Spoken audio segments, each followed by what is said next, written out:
دوستو، کشتی اور پہلوانی برصغیر پاک و ہند میں ہمیشہ سے ایک مقبول کھیل رہا ہے، مگر آج کل کے اس مشینری دور میں اس کھیل کے لیے کوئی جگہ باقی نہیں رہی۔ پہلوانی پاکستان اور بھارت کے کچھ علاقوں تک ہی محدود ہو گئی ہے۔ اگر کچھ عرصہ پہلے کی بات کی جائے تو پورے برصغیر میں اس فن کی دھوم تھی۔ اس میدان میں بڑے بڑے پہلوانوں نے عزت اور شہرت کے مقام تک رسائی حاصل کی، جن میں رستم ہند، امام بخش اور رستم زمان دی گریٹ گاما جیسے پہلوان اپنے وقت کے ایک شاہ زور پہلوان تھے۔ اس کے بعد اس کھیل کو آنے والی نسلوں نے محفوظ رکھا اور اس فن کو مزید رونق بخشی۔ ان میں بھولو پہلوان کا ذکر بھی ایک نمایاں حیثیت رکھتا ہے۔ بھولو پہلوان رستم ہند، امام بخش پہلوان کے فرزند اور رستم زمان گاما پہلوان کے بھتیجے تھے۔ 6 فٹ 1 انچ قد اور 120 kg وزن کے مالک تھے۔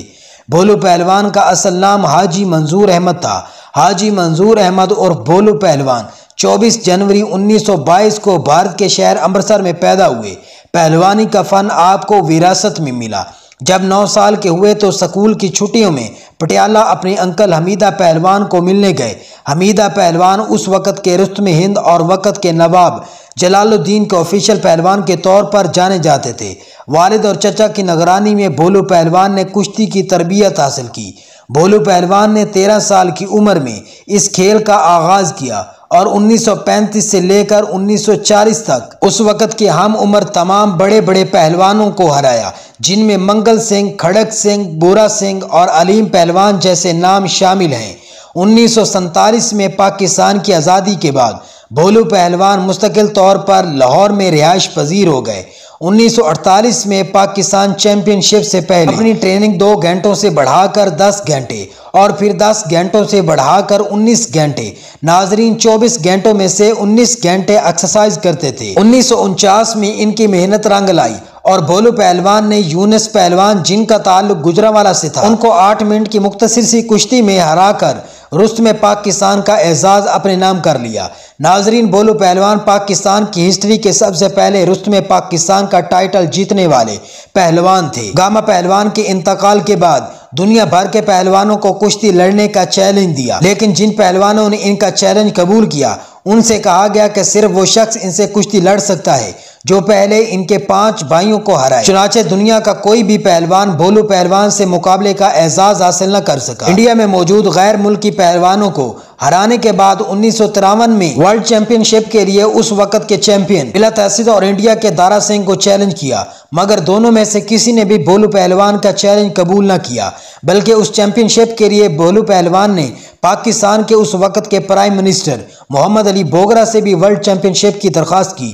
حتیٰ کہ ورلڈ چیمپئن شپ کے لیے بھولو پہلوان نے بذات خود $1 ملین آفر کیے۔ حتیٰ کہ اس کے بعد بھی بھولو پہلوان نے انٹرنیشنل ریسلنگ کے لیے مختلف اخبارات میں اشتہار دیے، مگر کسی بھی انٹرنیشنل ریسلر نے ان کا چیلنج قبول نہ کیا۔ 1962 میں بھولو پہلوان کو ایوارڈ ملا۔ 1963 میں بھولو پہلوان کو گاما پہلوان کا جانشین بناتے ہوئے گامے کی پگڑی دی گئی۔ اس کے بعد 1963 میں ہی بھولو پہلوان نے حج کی سعادت حاصل کی۔ 1964 کو پاکستان ریسلنگ ایسوسی ایشن نے بھولو پہلوان کو رستم زمان کے ٹائٹل سے نوازا۔ رستم زمان کے ٹائٹل کے لیے ضروری تھا کہ بھولو پہلوان ورلڈ چیمپئن شپ جیت کے آئیں، جبکہ کوئی بھی انٹرنیشنل پہلوان بھولو پہلوان سے لڑنے کے لیے تیار نہ تھا۔ اس کی وجہ سامنے نہ آ سکی۔ 1967 میں بھولو پہلوان نے 5000 پاؤنڈ انعام رکھا کہ جو کوئی مجھے ہرائے گا وہ 5000 پاؤنڈ کا حقدار ہوگا۔ بھولو پہلوان کو 10 دسمبر 1967 کو کراچی میں سونے کے تاج کے ساتھ ان کی تاج پوشی کی گئی اور اس وقت کے صدر پاکستان فیلڈ مارشل محمد ایوب خان نے 2 لاکھ نقد انعام سے نوازا، جو آج کل کے حساب سے 1 کروڑ کے برابر بنتے ہیں، اور اس کے ساتھ 20 کنال جگہ بھی انعام کے طور پر دی گئی۔ بھولو پہلوان کے 2 اکھاڑے تھے، ایک لاہور میں بلال گنج کے نام سے اور دوسرا کراچی میں دورہ سیف کے نام سے، جہاں یہ اپنے شاگردوں کی تربیت کرتے تھے۔ کہا جاتا ہے کہ اس وقت ان کے شاگردوں کی تعداد 55,000 کے قریب تھی۔ بھولو پہلوان ساری زندگی ناقابل شکست سمجھے جاتے رہے، کوئی بھی پہلوان انہیں شکست دینے میں کامیاب نہ ہو سکا۔ بالآخر جب بیماری کی وجہ سے ان کی ٹانگ کاٹ دی گئی، مسلسل ناقابل شکست رہنے والے پاکستان کے عظیم پہلوان، جنہوں نے نہ صرف پاکستان بلکہ دنیا بھر میں اپنے فن کا مظاہرہ کرتے ہوئے پاکستان کا نام روشن کیا، بالآخر 3 جون 1985 کو 63 سال کی عمر میں انتقال کر گئے اور ان کو بلال گنج بخش لاہور اکھاڑے میں ہی دفن کیا گیا۔